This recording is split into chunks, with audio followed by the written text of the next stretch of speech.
Pues muy buenos días a todas y a todos los que el día de hoy están conectados este miércoles 27 de septiembre en esta videoconferencia de que ha sido un programa permanente con la búsqueda de una capacitación continua médica. El día de hoy tenemos pues un tema muy relevante que les va a ser muy significativo para todas y todos ustedes, que es sobre la experiencia personal de nuestro invitado en el manejo de lesiones del plexo braquial y nervio periférico. El día de hoy nos acompaña el doctor Mauricio Manuel García Pérez, que es médico especialista en cirugía plástica, estética y reconstructiva, del cual en un momento más el doctor David Alberto Covarrubias les platicará un poco más a detalle. Y bueno, a nombre del maestro José Martín Cano Martínez, secretario general del CENSA 37, le da la más cordial bienvenida a todas y a todos y le agradece mucho, doctor, que esté el día de hoy aquí con nosotros conectado. También al doctor Covarrubias por coordinar los trabajos y pues le cedo el uso de la voz al doctor. Sí, muchas gracias, Dazael. Te agradezco mucho igualmente a todos los invitados, a todos los que están presentes en esta conferencia. Muchas gracias por estar aquí en esta conferencia de educación continua médica. Muchas gracias, doctor Mauricio Manuel García Pérez, por estar aquí con nosotros participando con este tema muy importante. Voy a leer el currículum del doctor Mauricio en- de su experiencia. Él es el doctor Mauricio Manuel García Pérez.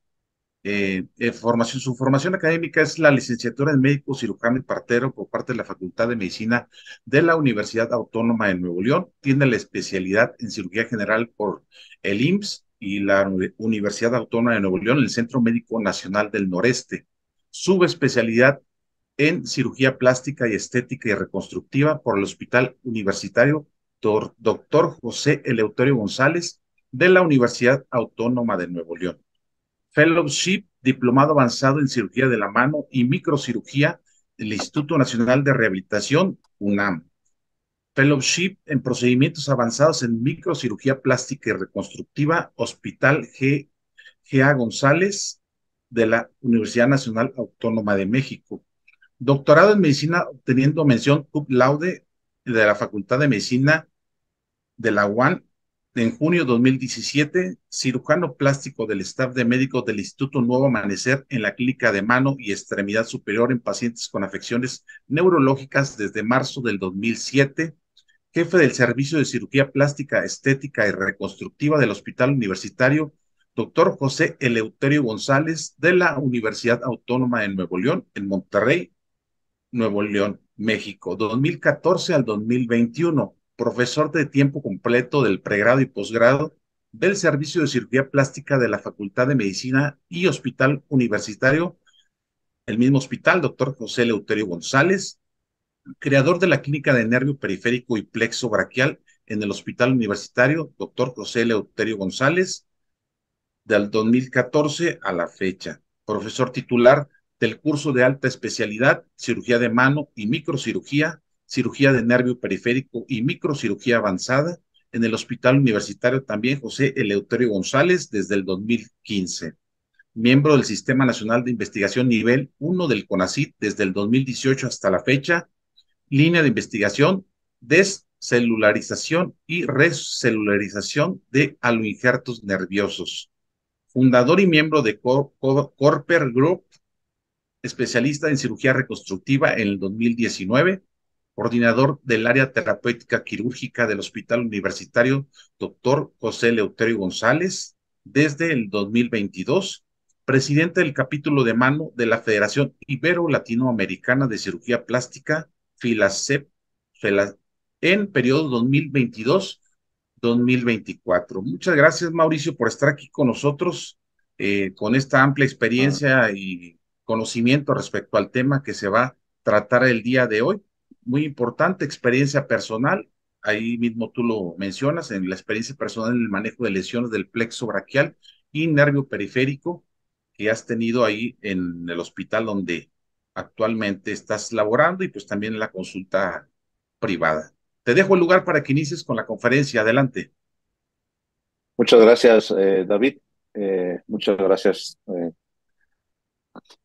por la invitación. La verdad es que para mí es un placer y espero que pueda ser de utilidad lo que les voy a comentar, porque desgraciadamente hay poca gente en nuestro país que se dedica a hacer este tipo de cirugía tan especializada. Siempre que les pregunto, me preguntan, mejor dicho, que por qué esto, si soy cirujano plástico, pues lo primero que piensan es cirugía estética, ¿no? Y ahorita que está de moda, todos quieren hacer estética, pero resulta que pues soy algo anormal por ese lado, porque me gusta mucho la reconstructiva, y dentro de la reconstructiva el nervio periférico, pues es todo un capítulo aparte, y espero que pueda servirles parte de mi experiencia. Voy a compartir pantalla y nada más me confirmas que sí se pueda ver y que me están escuchando para poder continuar y pues dar pie a este tema. Muy bien. Si me escuchan y se ve mi pantalla. Sí, se escucha y se ve la pantalla adelante, Mauricio. Muy bien, pues muchas gracias. Pues vamos a hablar sobre la experiencia personal del manejo de lesiones de plexo braquial y nervio periférico. Para esto tenemos que tomar en cuenta de inicio que a través de la historia siempre se había asociado con pesimismo en cuanto al tratamiento quirúrgico, y en general se decía que el plexo braquial no debería operarse porque les iba mal, en general a todos los pacientes. Decían que tenían mal pronóstico, son lesiones de difícil manejo y simplemente sabes que no se deben operar. Y todos lo que hacen habitualmente es mandarlo a rehabilitación, que es lo que se sigue haciendo actualmente, y piensan que con eso va a recuperar.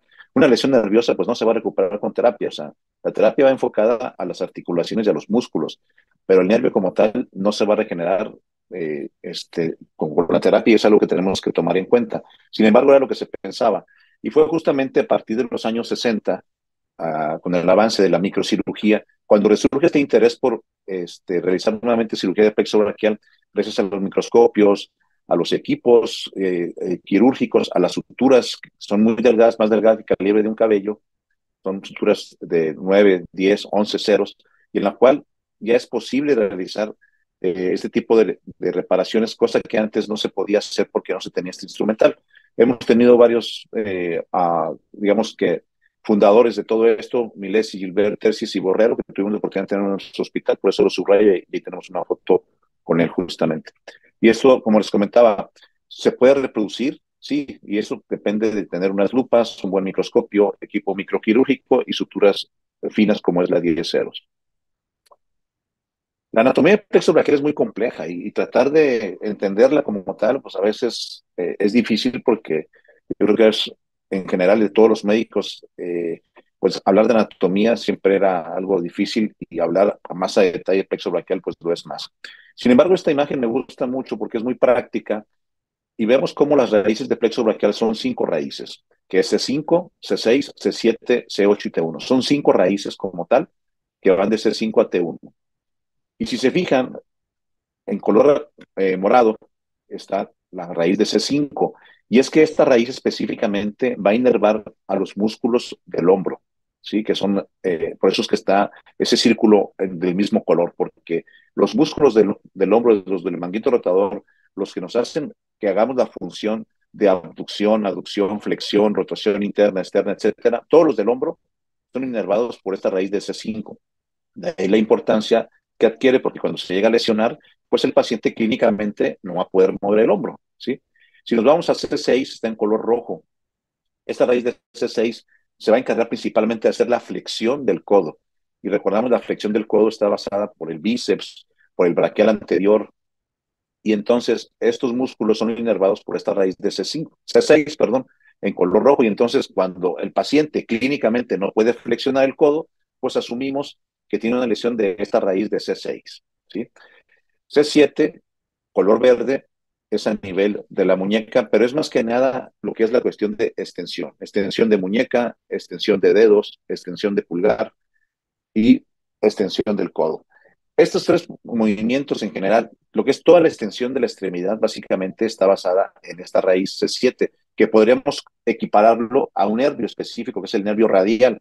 Si se acuerdan, el nervio radial pues está por la parte posterior del antebrazo, y bueno, y del brazo, entonces inerva todos esos músculos posteriores del brazo y antebrazo, y entonces nos da la extensión. Si un paciente no puede extender codo, no puede extender muñeca, no puede extender el pulgar, asumimos, y si recuerdan, esa lesión del radial, pues era como que una mano péndula, ¿no? O sea, tiene la mano caída. Bueno, pues si el paciente no tiene, o sea, extensión y está con la mano péndula, asumimos que tiene una lesión de C7, y es una manera muy práctica de poder correlacionarlo. C8 y T1 son raíces inferiores y estas son básicamente para los músculos de la mano. ¿Y qué nervios están en los músculos de la mano? Pues van a ser los nervios, el cubital y el mediano, básicamente. Entonces, los movimientos de la mano van a ser gracias a estos músculos, la flexión, la aducción, abducción de los dedos, el cruzar los dedos, el decir no. Estos movimientos de oposición son por el mediano y el cubital. Entonces, C8 y T1, si el paciente al momento de explorarlo no puede mover nada de la mano, asumimos que tiene una lesión baja. Entonces, de esta manera práctica, estas 5 raíces podemos más o menos hacer clínicamente, sin estudios de electromiografía, sin estudios de resonancia, sin estudios de TAC, etcétera. Simplemente la clínica vamos a poder hacer el diagnóstico clínico con, si conocemos y ubicamos estas raíces. Y si vemos, pues entonces una lesión alta del plexo braquial sería pues una lesión de C5, ¿verdad? Por así decirlo. Y alta me refiero a que el hombro no lo va a poder mover. Y hablamos de una lesión baja, que puede tener también una lesión baja en la cual las raíces inferiores están lastimadas, que es C8 y T1, la mano no la va a poder mover. Y hay lesiones totales en las cuales se incluyen las 5 raíces y el paciente no va a mover ni hombro, ni codo, ni mano. De esa manera práctica podemos identificar las raíces y su función. Y hablando un poquito de anatomía, pues nos vamos a lo que es eh, este video que me gusta mucho porque es un video muy ejemplificativo de las raíces del plexo braquial. Ahí se quitó ya el músculo pectoral mayor, si se fija, y ahí se quita el pectoral menor para poder identificar por dónde pasa el plexo braquial, justamente por detrás de la clavícula. Pero ahí nacen las raíces del plexo braquial entre 2 músculos, principalmente que es ese músculo que es el escaleno anterior, ¿sí? Y ahí están las 5 raíces que mencionábamos y ese es el escaleno medio. Entonces, entre los 2 escalenos van a surgir estas raíces. C5 y C6 van a formar el tronco primario superior. C8 y T1 van a formar el tronco primario inferior y C7 continúa a formar el tronco primario medio. Entonces tenemos superior, medio e inferior. Estos justamente pasan por debajo de la clavícula y van a tener divisiones anteriores y posteriores. Estas divisiones anteriores y posteriores van a recibir el nombre en relación a la arteria que justamente después de pasar la clavícula se convierte en axilar. Y estos troncos o fascículos, ahí estamos, si se fijan en color azul, se está traccionando la arteria axilar y ahí están los fascículos que es lateral, medial y posterior. Ese nombre lo reciben de acuerdo a la relación que tienen con la arteria. Entonces ya ahí vamos ubicando más o menos por qué les dan ese nombre. Y las ramas terminales del fascículo lateral va a ser justamente el nervio músculo cutáneo y va a formar también la raíz sensitiva del nervio mediano, mientras que la parte medial va a continuar con el nervio cubital y la parte motora del nervio mediano. Tendríamos que quitar ambas y la arteria axilar para poder llegar justamente al fascículo posterior, ¿sí? Y al quitarlas y llegar al fascículo posterior, pues vamos a ver cómo ese fascículo posterior que pasa justamente por detrás de esa arteria, allá se ve al fondo y después se hace la resección para que pueda ubicarse bien en este fascículo posterior, va a tener 2 ramas principales, que es el nervio axilar, que es este de más arriba, y ese nervio axilar va a inervar el músculo deltoides, y la prolongación principal, que es, decíamos, es el nervio radial, ¿sí? Entonces, de esa manera es muy general, pues no pretendo repasar todo eso porque es bastante complejo, pero es algo muy general. Y nosotros tenemos no solamente que entender y aprender esa anatomía eh, periférica, sino también lo que es la anatomía topográfica interna del nervio para poder saber por dónde van los motores, por dónde van los sensitivos, porque al momento de hacer una lesión y una reparación tenemos que tratar de unir motor con motor y sensitivo con sensitivo. No hay colores, como los podemos ver en la imagen, está ejemplificado simplemente, pero pues es una distribución que se ha ido haciendo y eso ha hecho que podamos tener más avances en cuanto a los resultados, porque luego, imagínense, si yo pego motor con un sensitivo, pues seguramente no va a llegar a nuestro objetivo, que es el músculo, y va a llegar a la piel, y entonces, pues la piel de nada me sirve que se inerve si no mueve el músculo. Lo que queremos es buscar el músculo. Entonces, por eso es importante también conocer un poquito de esto. La etiología de las lesiones de plexo braquial son 2, o es por nacimiento o es traumático. Son así de fácil. Son 2 tipos. Al momento del nacimiento, le cambiamos ya lo que es lesión obstétrica, porque luego pues, era objeto de demandas, ¿no? Decir, tiene lesión de plexo braquial obstétrica. Lo mejor es decir lesión de nacimiento y nos evitamos problemas legales.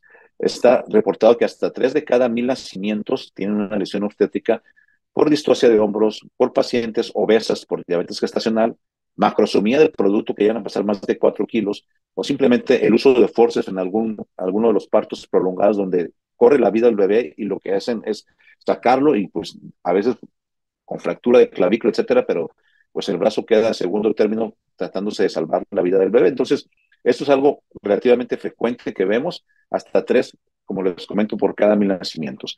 Y los traumáticos, que es en pacientes jóvenes, ya en adultos, casi siempre por las motocicletas son los principales proveedores para nosotros de estos accidentes que obviamente al ir expuestos, pues van a tener un riesgo mayor de accidentes al ir a alta velocidad o simplemente también impactados o choques volcadura también en algunos pacientes que llegan a sufrir accidentes.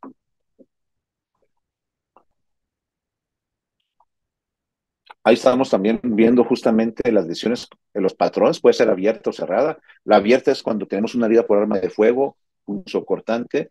Desgraciadamente, pues no solamente aquí en Monterrey, sino en todo el país, pues tenemos este tipo de lesiones con cierta frecuencia justamente por pues, todos los accidentes o ajuste de cuentas que hacen y nos llegan muchas lesiones abiertas también que se asocian a lesiones vasculares y en esos pacientes, pues lo que ocurre primero es salvar la vida. Después exploramos el nervio a los 3 meses. Pero las más comunes que vamos a ver, afortunadamente, son las lesiones cerradas y en las cuales tenemos que explorar al paciente y esperarnos y darle un tiempo de evaluación para ver cómo evoluciona. La clasificación de la lesión nerviosa son de 3 tipos y es la neuropraxia, en la cual es simplemente una compresión nerviosa que puede ser por un hematoma o edema justamente de la extremidad y está comprimiendo al nervio y permite que no circule. Yo siempre les comento, es como si cuando cruzamos la pierna y se nos empieza a dormir el pie, pues lo que hacemos inmediatamente es descruzar la pierna y empieza uno a sentir otra vez, empieza uno hasta a golpear el pie para poder recuperar lo del nervio. Eso es una neuropraxia transitoria, pero imagínense en un paciente que se comprime ese nervio por mucho más tiempo, pues obviamente nos va a causar una neuropraxia que, ejemplificándolo en cuanto al tiempo, se recupera en promedio a las 3 semanas. Yo diría que al mes, como tal, es cuando un paciente ya empieza a recuperar una neuropraxia secundaria de un accidente. Y para nosotros, todos los pacientes que vemos, como es el caso de este bebé que es de recién nacido prácticamente, que nos hablan, nos interconsultan, porque ese brazo no lo mueve comparado del lado izquierdo, pues justamente vemos que el hombro no lo puede mover, el codo tampoco, lo que está moviendo es la mano. Y de acuerdo a lo que les acabo de explicar ahorita, pues tiene una lesión alta porque el hombro no lo mueve. ¿Qué hacemos en estos casos? Pues es una neuropraxia hasta no demostrar lo contrario y los inmovilizamos durante 3 semanas, un mes, para poder evitar que ese nervio siga traccionándose, mejor lo dejamos descansar. Esto es al principio siempre que vemos el paciente. Y así los inmovilizamos durante un mes para poder valorar y que esos nervios lleguen a regenerar. Se valora nuevamente al mes y valoramos justamente a ver cómo siguió. ¿Hubo mejoría o no hubo mejoría? Si hubo mejoría, pues fue una neuropraxia. Pero si no hubo mejoría, entonces vamos a decir, oye, ¿sabes qué? Sigue igual, sin mover el hombro, sin mover el codo, únicamente mueve la mano y entonces decimos y descartamos que tiene una neuropraxia porque ya pasó un mes de evolución o estas 3 semanas mínimo y entonces pasamos al siguiente escalón de clasificación que sería, sabes que este paciente ya no tuvo neuropraxia, es probable que tenga una axonormesis. Y la axonormesis, entonces, es una lesión justamente interna del nervio y en donde tenemos un margen de recuperación hasta 3 meses. Esa es nuestra siguiente ventana de periodo que tenemos que estar vigilando al paciente. Y si el paciente, al cabo de los 3 meses, sigue sin recuperación, sigue sin mejorar, aquí tenemos este mismo paciente a los 3 meses, donde vemos a ver qué tanto mejoró el hombro, qué tanto mejoró el codo, y vemos que el paciente, a diferencia de la otra mano, está moviendo el hombro, está flexionando el codo y la mano derecha sigue sin mover el hombro y sin mover el codo. La mano sí la sigue moviendo, entonces tiene una lesión clínicamente alta de C5 y C6. Ya pasaron 3 meses, pues obviamente tachamos también esto y decimos, ¿sabes qué? Pues ya no tuvo ni neuropraxia porque ya pasó un mes, ya no tuvo axonormesis porque ya pasaron 3 meses y entonces, ¿qué nos queda? Pues el tercer tipo de lesión, que es una neuronesis, en la cual está seccionado completamente el nervio y estos pacientes pues requieren, obviamente, operarse. Esto, por más terapia que hagamos, el nervio no se va a pegar. Y eso es algo que tenemos que tomar en cuenta. Y entonces se tienen que ser sometidos a cirugía, ya sea por medio de injerto nervioso o transferencia nerviosa. Hay otro tipo de lesiones que son más severas, que es una abulsión, cuando se arranca el nervio justamente a nivel de la médula, y es una lesión que le llamamos preganglionar. Esos son de mal pronóstico, porque esos, aunque queramos repararlos, es imposible, no se pueden reparar, y eso es algo que tenemos que tomar muy en cuenta. Y cuando las lesiones son preganglionares y de las raíces bajas, que es C8 y T1, vamos a tener el síndrome de Horner, que es a nivel del párpado, que vemos tosis, miosis y anhidrosis. ¿Cómo se regenera el nervio? El nervio se puede regenerar posterior a una sección nerviosa, ¿sí? Y esto pasa en los pacientes con axonomesis, porque la neuropraxia, como les dije, es nada más compresión externa, el nervio está sano, se quita esa compresión y empieza a recuperar el nervio. Neuropraxia. Pero en la axonomesis, donde la sección es interna, damos 3 meses de margen y entonces en estos pacientes esperamos ver una recuperación. Y hay que recordar esto, la regeneración nerviosa es de 1 milímetro por día. Y entonces en estos pacientes que el nervio no está seccionado por completo, sino que nada más es una parte interna, pues el nervio se va a ir regenerando milímetro por milímetro a día, y en promedio, en 10 días, apenas se regenera 1 centímetro. Y en 100 días estamos hablando de 3 meses aproximadamente, 10 centímetros. Entonces, en 3 meses ya tenemos margen de valorar al paciente y decir, oye, ¿sabes qué? Ya está empezando a recuperar, ya está empezando a mover algo que no movía. Entonces, sí tuvo una axonomesis y está recuperando. Pero si un paciente no recupera nada y sigue exactamente igual, pues seguramente tiene una neuromesis, ¿verdad? Que es lo que habíamos comentado ahorita. ¿Por qué nos debe importar las lesiones de plexo braquial? Yo decía que son de 3 a 4 por cada 1000 nacimientos. Pero afortunadamente de estos, el 70% va a recuperar. Y por ahí van a escuchar muchos pacientes o muchos pediatras, sobre todo, que dicen, ¿sabes qué? Pues, ¿para qué los operas? Yo he visto que los pacientes sí recuperan. Sí, ¿qué pasa? Que de esos 4, uno no va a recuperar y 3 sí tienen una lesión inicial, pero fue de tipo neuropraxia o axonomesis que después recuperaron. Entonces, por esas razones es que 3 de cada 4 pacientes recuperan. Y por esas razones de que muchos de estos pacientes, pues al final van a tener un resultado favorable y piensan que con la terapia mejoró. Pero no fue la terapia, fue el tipo de lesión, porque fue una lesión donde no se seccionó por completo el nervio. Pero desgraciadamente, uno por cada 1000 nacimientos deben ser operados porque ese paciente tuvo una neuromesis, se seccionó completamente el nervio. Para que se den una idea, en el 2020 el INEGI reportó 1.629.000 nacimientos en México. ¿De qué nos habla esto? De que aproximadamente 1.629 bebés que nacieron tienen una lesión de plexo braquial y que debieron haber sido operados. ¿Dónde están esos pacientes? ¿Quién nos está operando? Aquí nos llegan algunos, pero no esa cantidad. Entonces, es importante que tengan ustedes, como médicos de primer contacto o personal médico de contacto, saber referir a estos pacientes y ofrecerles una oportunidad porque piensan que no se pueden recuperar.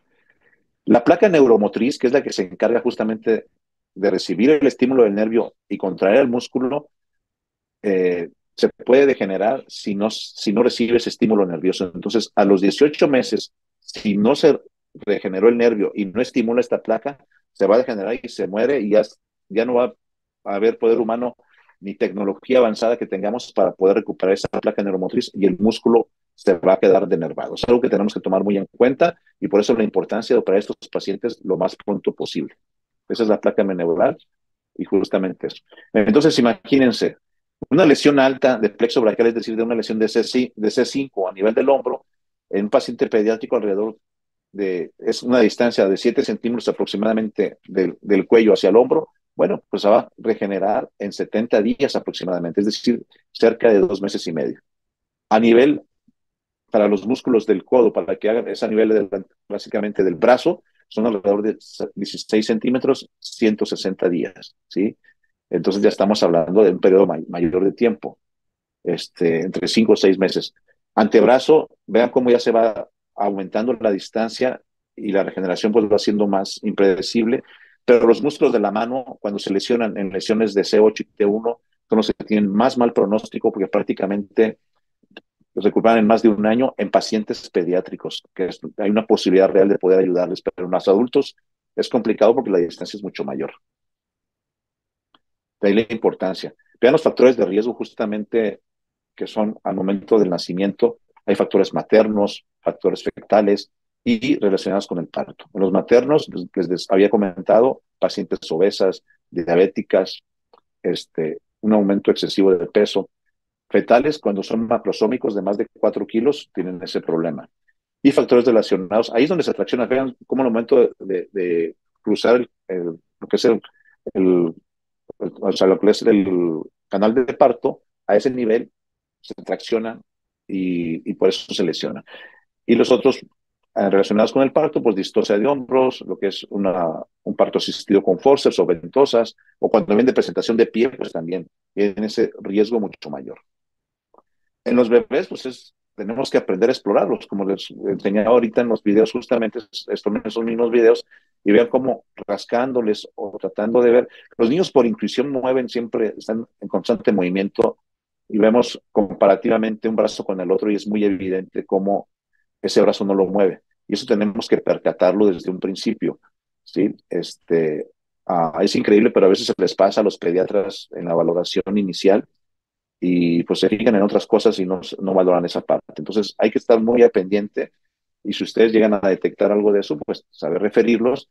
De principio, como les mencionaba, se inmovilizan, pero si ya tiene más de un mes o 2 meses el paciente y apenas se está detectando, ya no tiene caso inmovilizar porque ya pasó el periodo de ventana de la neuropraxia y ya no tiene caso inmovilizarse. Es algo que nada más aclaro, ¿sí? Pero en los bebés, pues uno se enseña justamente. Vemos aquí a la mamá, una mamá obesa, un producto macrosómico, y vean el ojo izquierdo tiene Horner, por eso tiene el párpado caído. Entonces tiene una lesión baja, en este caso el bebé, donde la mano no la puede mover prácticamente y tiene una lesión, en este caso total. Se lastimaron todas las raíces. Se decía que la prueba de la galleta se esperaron hasta los 9 meses para poder saber si el paciente tenía una lesión de plexo o no, y saber si requiere operarse o no. Esta paciente tiene 9 meses ya, pero sin embargo, pues obviamente si se lleva la galleta a la boca no quiere decir que ya no se debe operar, porque si se fijan tiene cierta limitación para levantar el brazo y siempre lo está haciendo en pronación, con la palma hacia abajo. Entonces, es algo que tenemos que tomar en cuenta. Vean cómo no puede levantar su brazo más allá de 90 grados del hombro. Y entonces son secuelas que tenemos que tomar en cuenta. Y a pesar de que esto era lo que se decía antes de la prueba de la galleta, esto ya quedó atrás, ¿sí? Vamos a empezar con casos clínicos y les muestro el caso de esta bebé y le agarramos intencionalmente la otra mano para poder valorar la extremidad afectada y vemos cómo todo lo hace en pronación también. Es decir, no tiene los músculos flexores y el hombro está limitado y por eso todo lo hace en pronación. Este, y es algo que tenemos que tomar en cuenta para ver si podemos ayudarle, porque sí se les puede ayudar. En este caso tienen 9 meses de evolución. Entramos con un abordaje por arriba de la clavícula, identificamos justamente el neuroma que está esquematizado en la figura del lado izquierdo de la pantalla y vemos cómo se hace un neuroma justamente ahí. Hay continuidad, pero sin embargo no hay función. Y entonces resecamos ese neuroma y traemos un injerto de la pierna, ¿sí? Y este injerto de la pierna, que es el nervio sural, con eso reconstruimos y hacemos como puentes nuevamente para poder restablecer esa circulación. A diferencia de un vaso que luego se ve el efecto porque hay sangre, pues en el nervio no, tenemos que esperar, como les decía, porque es 1 milímetro por día lo que se va a ir regenerando y tenemos que tener paciencia. Y aparte, hacemos una transferencia nerviosa del nervio espinal accesorio, que es un nervio que no forma parte del plexo braquial, si recuerdan, ese es un paracranial, y ese nervio inerva el músculo trapecio. Y entonces podemos sacrificar ese nervio, que es un nervio motor, lo cortamos distal y lo pasamos al nervio supraescapular para poder ayudar a mejorar el hombro. Entonces, se puede hacer transferencias nerviosas también, que es otra cosa que está muy de moda. Vemos la evolución a los 3 meses, cómo cambia la actitud de su brazo y ya tiene otro tipo de función. Y a estos pacientes les damos seguimiento hasta los 3 años, justamente para estarlos evaluando, y cambia completamente la actitud, y eso es algo que es muy importante. A los 3 años vemos cómo la paciente recuperó prácticamente su movilidad casi normal, y el mejor pago justamente es esa sonrisa de los padres, donde se dan cuenta que valió la pena todo el esfuerzo que se hizo. Al principio fue muy difícil para mí porque me decían que estaba loco, que estaba experimentando, que por qué operaba bebés que finalmente iban a recuperar, pero hay que identificar de esos 4, como les mencionaba, cual no recupera, porque si a los 3 meses el paciente es incapaz de flexionar el codo, se tiene que operar y no esperarnos hasta los 9 meses. Les voy a enseñar cómo un mismo caso con una paciente semejante igual puede cambiar y no dar los mismos resultados. ¿Y esto por qué? Porque justamente al momento de unir el nervio, no sabemos qué es motor con motor y sensitivo con sensitivo, y eso nos puede crear ese problema que yo les comentaba. Entonces, esta paciente es muy semejante a la anterior, tiene lo mismo, una lesión de C5, C6, una secuela, alcanza a recuperar parcialmente ciertos movimientos, pero sin embargo, vean cómo todo lo hace en pronación, ¿sí? No es capaz de hacer la supinación. El principal supinador del antebrazo es el bíceps, y es por C6, entonces C6 está lastimado y el hombro tiene una secuela, recuperó algo, pero sin embargo la paciente no es capaz de hacer abducción y levantar su brazo. Este paciente se operó igual que el anterior, se hizo exactamente lo mismo, pero sin embargo su resultado no fue tan favorable y hay que estar muy al pendiente, por eso les damos seguimiento hasta 3 años. Recuperó parcial, mejoró a como estaba. Todos los pacientes recuperan, pero hay que saber identificar porque hay unos pacientes que tenemos que ayudarle todavía más con una cirugía secundaria, que lo hacemos después de los 2 años de operada. En promedio, y vemos ahí cómo tiene esta paciente una limitación para la rotación externa, ¿no? Entonces la rotación externa se mueve con todo el paciente, lo cual nos habla de que ese movimiento a nivel del hombro está todavía limitado, y hay escalas, no me voy a detener en esto, pero hay escalas para volar el hombro, y de esa manera poder saber qué pacientes se deben operar, como es el caso de esta paciente que tuvo una contractura en rotación interna y que no tuvo una recuperación, y hacemos transferencias musculares, que es, hasta el esquema es este, y hacemos el dorsal ancho, lo pasamos alrededor del húmero, y de ser un rotador interno, el dorsal ancho lo hacemos rotador externo para que mejore esa función. Y de esa manera es esto aquí ejemplificado justamente igual que el esquema, nada más que obviamente pues no se aprecia a detalle, pero es exactamente lo mismo que se ve en el esquema. Se cambia el dorsal ancho y se libera el pectoral, y de esa manera, al hacer ese cambio, le inmovilizamos hacia el paciente por 6 semanas. Decimos como estatua de la libertad, 90 grados de hombro, 90 grados de codo, y estos pacientes se mantienen así y durante 6 semanas, y a las 6 semanas quitamos y vemos el resultado justamente posterior de la rotación externa, cómo recupera y es mucho mejor que como estaba antes.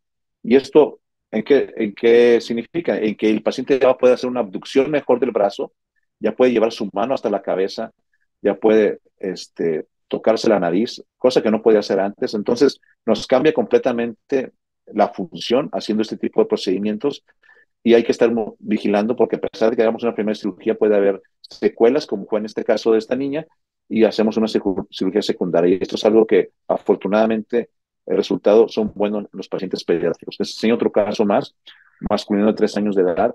Vean, no puede tocarse el cabello, ¿sí? Él tiene 3 años ya, no puede tocarse el cabello y no puede, la nariz se la toca ahí, pero no puede tocarse la nuca, la oreja, le pedimos que se le toque la oreja y no puede tocársela, ¿sí? Entonces, en este caso, pues, vean, ahí le pedimos que se toque la oreja y no puede, ¿sí? Tiene que ayudarse con la otra mano. Entonces son cosas que identificamos y dices, bueno, pues ya pasaron 3 años, doctor, ya, ¿qué le podemos ayudar? Pero resulta que en los pacientes pediátricos esa placa bineural no se degenera por completo, y por eso tenemos esa expectativa de ayudarles. Aquí tenemos la rotación externa, justamente cómo está limitada, debería de tener mayor rango de movimiento y no lo tiene, tanto en abducción como en aducción. Y entonces estos pacientes hacemos lo mismo que hicimos con otra paciente, y aparte reparamos el nervio, hacemos las dos cosas simultáneas, transferencia muscular más transferencias nerviosas, y de esa manera ahí está el nervio justamente reparado y valoramos que quede libre de tensión. ¿Para qué? Porque después de hacer todos estos movimientos, liberamos la cápsula articular. Yo les decía a los ortopedistas, pues ustedes háganlo, pero resulta que los ortopedistas no se meten en pacientes pediátricos a nivel del hombro. ¿Y por qué? Porque tiene una lesión de plexo. Pues tuve que justamente, como de cada plexo, dije, bueno, voy a tener que tratar todo, hasta secuelas también de hombro, cosa que jamás imaginé cuando estaba estudiando cirugía plástica. Y aquí está igual, justamente inmovilizamos 90 grados hombro, 90 grados codo, se deja así con esa inmovilización durante 6 semanas. El paciente al día siguiente está jugando como si nada, realmente no les afecta, se adaptan muy bien los niños, y ven el resultado 1 año, 8 meses después, cómo se mejora completamente la abducción del brazo. Y entonces, al hacer esa rotación externa y al hacer esa abducción del hombro, vean cómo ya puede tocarse la nuca, y eso es algo que que se puede reproducir y se puede hacerse mejor. Se toca la oreja, se toca la nariz, ya sin problema. Entonces cambia completamente y es algo que podemos ayudarle a los niños justamente que tienen lesión del plexo braquial. Vean la rotación externa también cómo se mejoró, ¿sí? Y es algo que obviamente resulta bastante favorables. Oye, nos llega un paciente de 8 años de edad con lesión del plexo de nacimiento, ¿se podrá operar? Pensaríamos que no, por lo que les comentaba de la práctica neural que se degenera, pero como les comento, esto es nada más en los adultos. ¿Qué pasa en los pacientes pediátricos? Vean cómo tiene ese brazo derecho también más corto por esa secuela, pero sin embargo hay algo que se recupera de la práctica neural y ahí están esos movimientos parciales limitados. La mano no la puede abrir, no la puede cerrar como tal, no la usa, y entonces platicando con los papás justamente les decía, bueno, podemos operarlo y no perdemos nada con hacerlo y vamos a ver qué tanto podemos ayudarle a mejorar. Hicimos lo mismo, resonancia muscular y nerviosa, los pacientes, digo, están como si nada, están felices y resulta que este es el resultado que tenemos, a pesar de que tenía 8 años de edad, pues se puede mejorar estos en rotación externa, cómo lo podemos lograr y vemos también cómo ya es funcional esa mano, cosa que no tenía antes, y eso son expectativas favorables y que vemos cómo en los pacientes pediátricos por lesión de nacimiento no hay límite en cuanto a la edad y pueden operarse. Justamente vemos parte de la función que realiza y es algo que justamente estos pacientes ya empiezan a involucrarse, porque ya son pacientes más grandes, nos ayudan más en la terapia y pues son resultados bastante favorables. Ok, ahora vamos a pasar a la parte del adulto. Aquí vamos a pasar algunas imágenes. Esto es parte del neuroma y vean cómo por dentro prácticamente los fascículos se lastiman. Ahí está histológicamente cómo se ve y cómo ya no hay fibras nerviosas como tal, a nivel de la zona del daño. Y entonces estos pacientes, pues obviamente al momento de hacer un estímulo de monitoreo neurológico transoperatorio o la electromiografía, pues vemos justamente cómo ese nervio ya es incapaz de conducir y se refleja justamente. En el adulto, pues podemos hacer una correlación clínica, checamos sensibilidad, checamos movimientos, a él sí le podemos decir mueve el hombro, mueve el brazo, mueve el codo, etcétera, y checamos la sensibilidad justamente también, y por eso podemos llegar a un diagnóstico también que finalmente ahí está clínicamente cómo podemos explorar, perdón, al paciente, y estos movimientos, pues obviamente son muy diferentes al del pediátrico, porque el pediátrico pues nada más los intuimos y tratamos de hacerlo, pero en pacientes que tuvieron un accidente que no fue de nacimiento, que fue ya un accidente traumático, pues entonces le podemos pedir al paciente justamente que haga sus movimientos. Vean el Horner como es, una ptosis palpebral, miosis, anhidrosis, y cuando tiene esto nos habla de que C8 y T1 están lastimados, que son las raíces bajas, una lesión preganglionar. Algo que podemos hacer también en los adultos es el signo de Tiner. Percutimos justamente a nivel supraclavicular y el paciente te refiere si hay o no a calambre o toques que se va referido hacia el hombro, hacia el brazo, etcétera. Si el paciente no tiene calambres ni toques, quiere decir que la lesión fue a nivel de la médula, preganglionar. Entonces, esto nos ayuda también como para hacer el diagnóstico. Aparte, nos apoyamos de estudios de imagen, como las radiografías, ¿sí? Vemos cómo tiene elevado el diafragma del lado derecho, que nos habla de que la lesión no solamente fue del plexo, sino también del nervio frénico, y el frénico es el que inerva el diafragma, entonces el diafragma se eleva de donde hay una lesión justamente no solamente del plexo, sino también del nervio frénico. Muy bien, voy a pasar esto porque son cosas más técnicas. Eh, Aquí, ¿cuáles son las indicaciones de cirugía? Si un paciente no puede flexionar el codo, es decir, no funciona el bíceps a los 3 meses, prácticamente es una indicación de cirugía.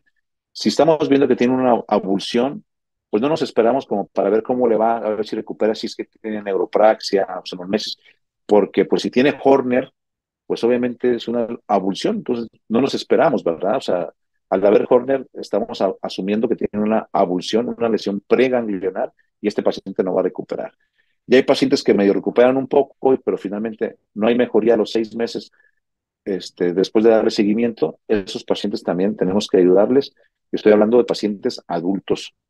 Esto es parte del abordaje que hacemos, tanto en adultos como pediátricos, a nivel supraclavicular.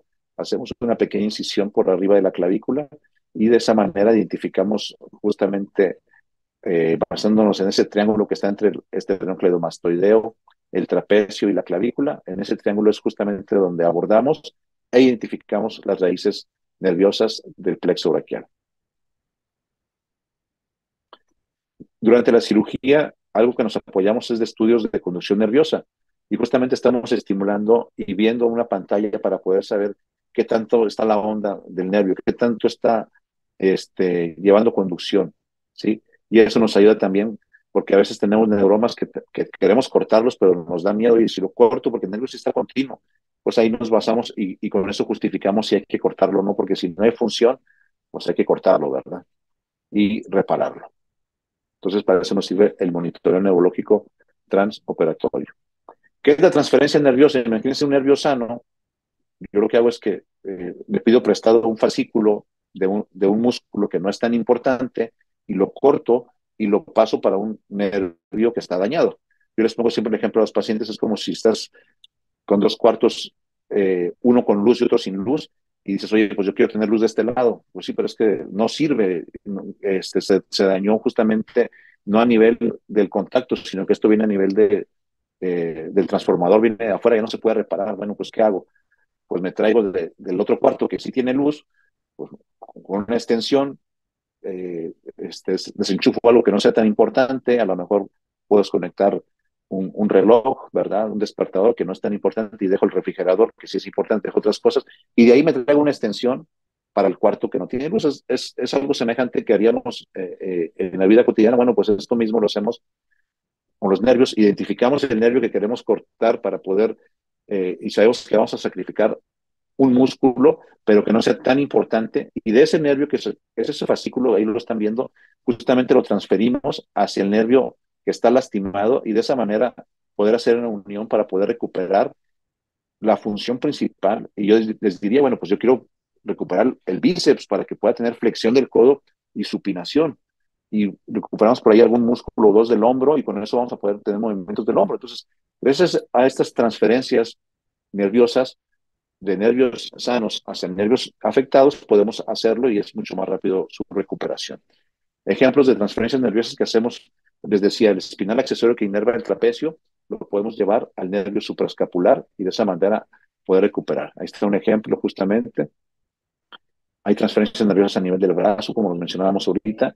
Podemos quitarle un fascículo al nervio mediano o al nervio cubital cuando son lesiones altas y agarro de los fascículos que son hacia la mano y los transfiero hacia el brazo para que pueda tener flexión del codo.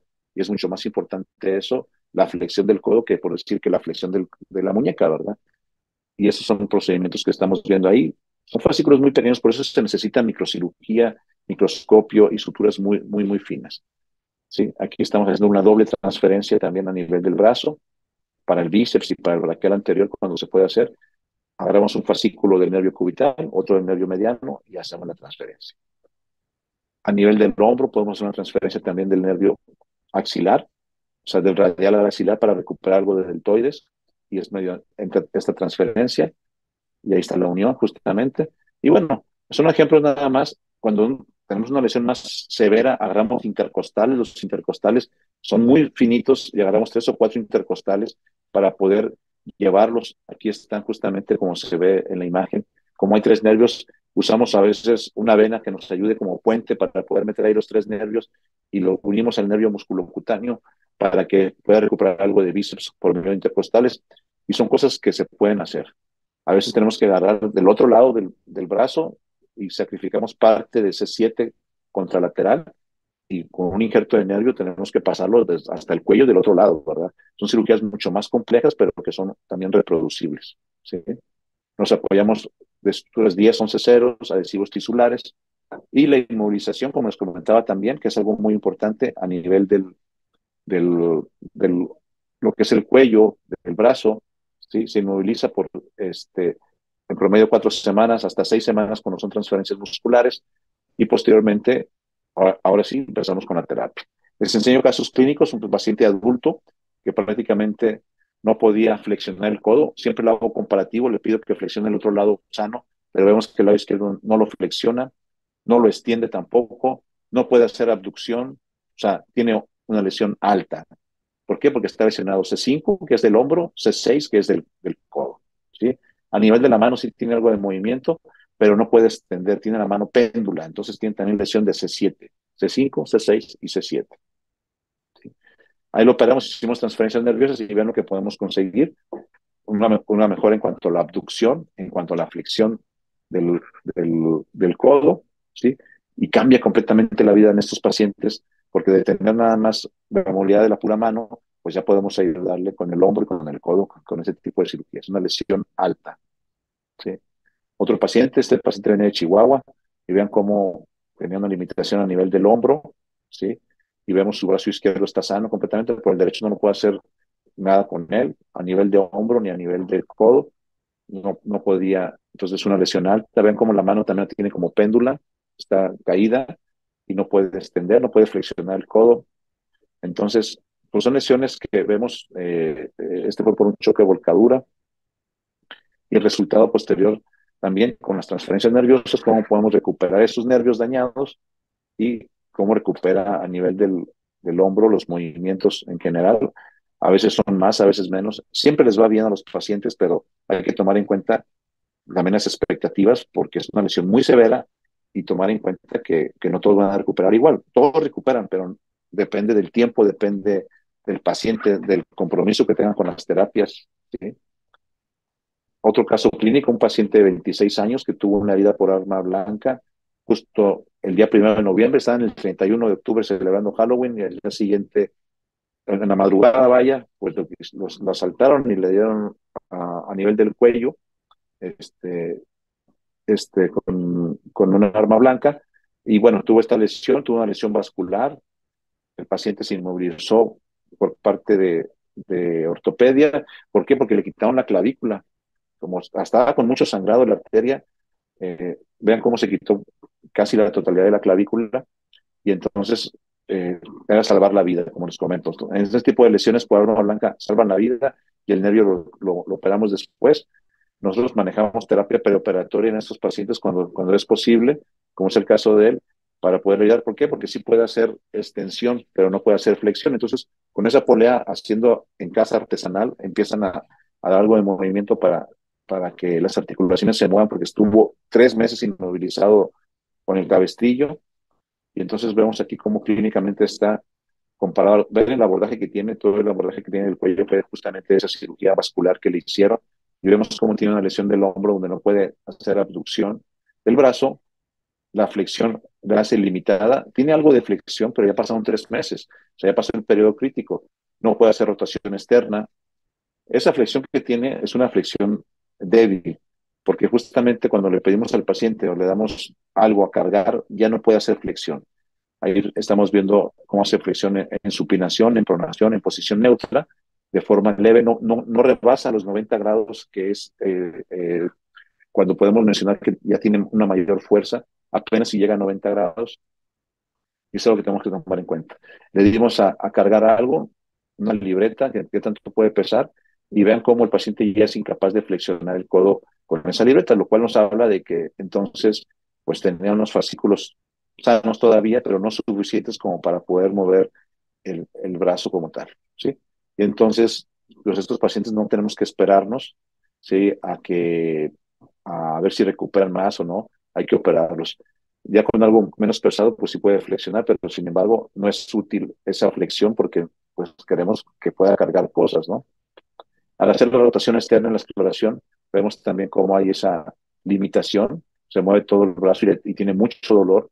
¿Por qué? Porque también no tiene clavícula y todos los músculos a nivel del hombro están lastimados por lesión de C5, ¿sí? Ahí está la rotación externa, que no la puede hacer. Entonces, la abducción tampoco puede, donde está contracturado todo eso y es algo que tratamos de ayudar en forma preoperatoria, a diferencia del otro brazo que sí lo puede hacer. Vemos aquí también parte de la flexión del hombro, hace un poquito hacia adelante, pero está limitado, y hacia atrás prácticamente la extensión del hombro es limitada. Igual hicimos la cirugía, transferencias musculares, transferencias nerviosas, se moviliza por 6 semanas y viene el resultado 3 meses después, ¿sí? Ya con una flexión del codo, ahora sí rebasando los 90 grados, mucho más fuerte, ¿sí? Ya con unas pesas, estamos hablando de que pesan más de 1 kilo, 1.3 y vemos cómo ya es una fuerza mucho mayor. Es lo que podemos conseguir con las cirugías y, y vemos también, a pesar de que no tiene clavícula, pensemos que va a tener cierta limitación. Y sí, tiene limitación para la abducción, pero sin embargo, pues llega a casi 90 grados y la flexión del codo, entonces compensa un poco. Ahí vemos cómo hace ya la flexión del hombro también mucho mejor, ¿sí? Y esto es algo que realmente es bastante funcional, a como estaba. Vemos cómo también la flexión del codo la recupera. Entonces, son resultados que se pueden hacer y que podemos ofrecerles a los pacientes, tanto pediátricos como adultos. Vean la rotación externa también cómo se mejoró completamente. Y con eso mejora nuestro campo de función al momento de usar nuestra mano, ¿verdad? Ya hacemos que este paciente pueda trabajar y todo. Este, Aquí está un resultado todavía un tiempo más adelante, le damos seguimiento. Ahí tenía 3 meses en el video anterior, aquí ya tiene 6 meses y cómo se va mejorando. Y la fuerza de flexión también, que estaba bastante limitada, que no era capaz de sostener una libreta, pues con la transferencia muscular que le hicimos y nerviosa, hace que mejore justamente todos estos movimientos y pueda hacer algo mucho más a- activo para su vida y pueda regresar a su trabajo, la rotación externa, etcétera. También la flexión, que estaba limitada, vemos ya cómo se recupera también. Y justamente les damos seguimiento y al cabo de un año, 2 años, se mejora todavía más, más, más. Es algo que tenemos que estimular al paciente porque al cabo, y vean inclusive ya cómo es capaz de cargar ya un banquillo que es más pesado. Entonces, son cosas que se pueden mejorar y ofrecerle al paciente. Último caso, ya para terminar, este, tenemos un paciente con una herida por arma de fuego que tuvo también un sangrado bastante abundante, estuvo en terapia intensiva, recibió 8 paquetes de sangre, o sea, estuvo con riesgo de fallecer justamente por choque hipovolémico y fue justo a nivel de la axila, ese daño vascular. Entonces le salvaron la vida, pero quedó con secuelas también de limitación a nivel del hombro, del codo, no puede mover nada. Y entonces, ah, igual, si se fijan, una lesión de hombro, de codo y a nivel de la muñeca no puede extender. Pero ojo, los pacientes con lesión de arma de fuego se comportan diferente que las otras heridas y hay que darles oportunidad a terapia. Y vean cómo este paciente ah, se pudo mejorar sin hacer transferencias nerviosas, únicamente hicimos neurolisis y le llevamos un colgajo a nivel de la axila justamente para poder que pueda abrir ese hombro porque estaba contracturado, había mucha fibrosis y al llevarle un colgajo también para ahí a nivel de la axila se mejora y con esa neurolisis que no hicimos transferencias nerviosas, los nervios afortunadamente estaban bien, no estaban atrapados, estaban con presión, se liberan y eso provoca una completa recuperación del paciente. Como conclusiones, las referencias de los pacientes con lesiones nerviosas de manera temprana debe ser realizada, preferentemente, porque eso va a ayudar, ya que los resultados pueden ser muy favorables si se hace a tiempo o pueden ser catastróficos si no se llevan a cabo en forma oportuna y los dejamos pasar tiempo, ¿verdad?